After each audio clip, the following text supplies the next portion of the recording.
Audio presents The New Countess by Fay Weldon, read by Katherine Kellgren.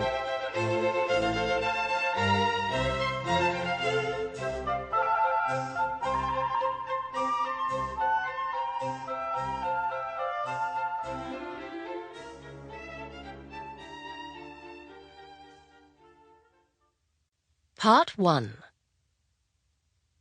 A Visit to Stonehenge. Midsummer's Day, 22nd June, 1905. "Right on time," said Anthony. "One should hope so," said his sister. They took it as a good omen, though no more than they deserved. At 10 to 5, the rising sun's first rays caught the Friar's Heel monolith just as they were meant to. The famous stone glowed like a beacon, while all around was still undefined and misty grey. Then all of a sudden there was glorious light. You could see everything bright and clear, and the longest day of the year was upon them. Then it was time to take the train back to an overcast London.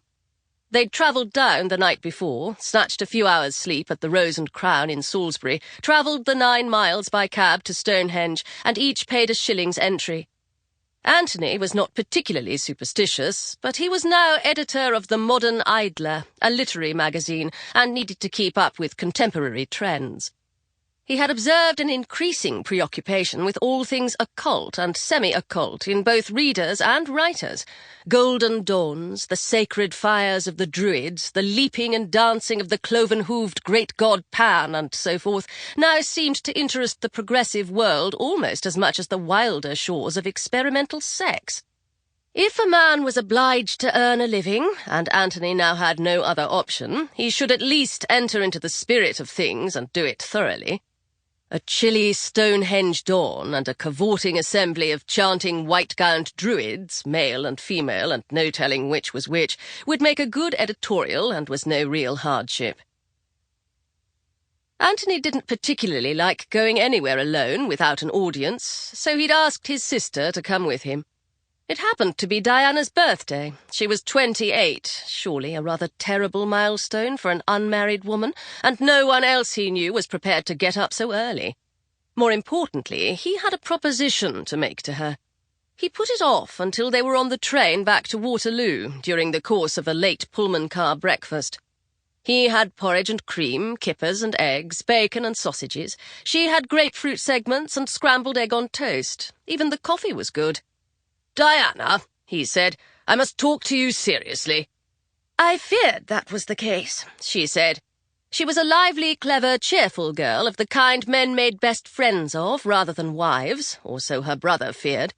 She was bold, direct, noisy, had too pronounced a chin for beauty, and seemed to him to be without any of the erotic principle that men looked for in a woman.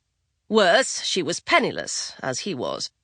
Their father, Eric Lord Ashenwold, had died 3 months earlier, having made only the most meagre provisions for Anthony and Diana, the peerage, the estates, and the money going to his eldest son and heir, Bevis. Yet Diana's unmarried state did not seem to disconcert her at all. "The facts must be faced," said Anthony, after the customary clearing of the throat that went before one of his serious announcements, such as, "We have decided after much deliberation, Mr. Kipling, or Haggard, or Benson, or Wells, or Hardy, or whichever wildly successful writer it was, that we will publish your next story. You are 28 today, Diana, and as an older woman have reduced marital prospects." "Don't be such an old crotchet, Redbreast," said Diana. "I dare say someone will come along. Not someone from the peerage to suit Bevis, not some famous writer to suit you, but somebody who suits me. Besides, I never want to marry. I don't like children any more than you do." "A man is not required to like children," he said, "only to do what he can for them. But a woman most properly is." "Then perhaps I am not a proper woman," she said. "What can you mean?" he said. "What a pair we are." His voice was somehow strangulated, but then many men of his... Sample complete. Ready to continue?